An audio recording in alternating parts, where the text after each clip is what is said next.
po. Gusto kong i-flex lang ito. Ako hindi naman ako naghahanda ng bagong taon ng maraming handa.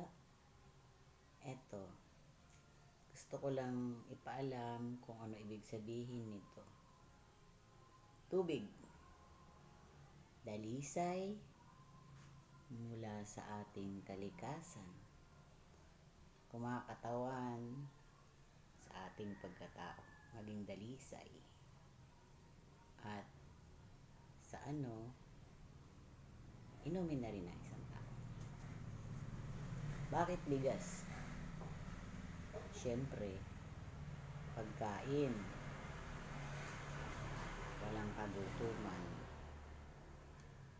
Hindi lang pagkain ng katawan, pagkain din ng pagkatao.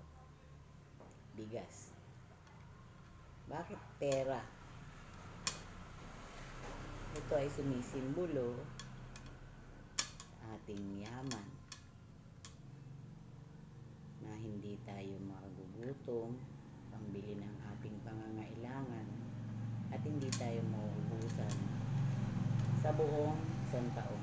Kaya siya 12. Bakit bulak? Magaan. Para maging magaan ang pasok ng ating kabuhayan, at sa lahat na rin ng magaan sa pagpasok sa ating tahanan. Asin. Ang asin ay sumusimbolo sa isang pamilya na kahit malayo ay meron kayong komunikasyon. Kasi ang asin, kapag nilagay mo sa tubig at nasobrahan, ito ay mawawala ng lasa. Ibig sabihin, kailangan isang pamilya hindi mawawalan ng lasa or pagkakaisa. Kasi pag ito nalagyan na ng tubig at napasobrahan, magiging walang lasa. Ano na lang natin sa ating pagkatao.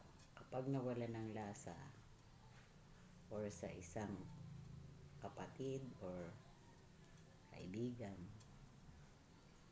na minsan nagkakaroon ng hindi pagkakaunawaan,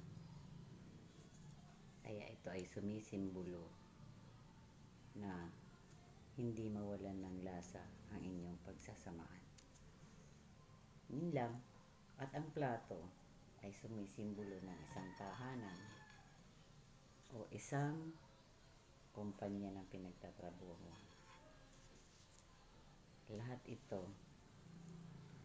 ay sumisimbolo sa ating pagkatao.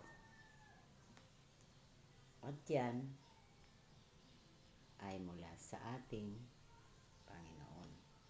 Yan ang ating hinihiling sa Kanya sa araw-araw. Yun lamang po. Maraming salamat. Manigong bagong taon.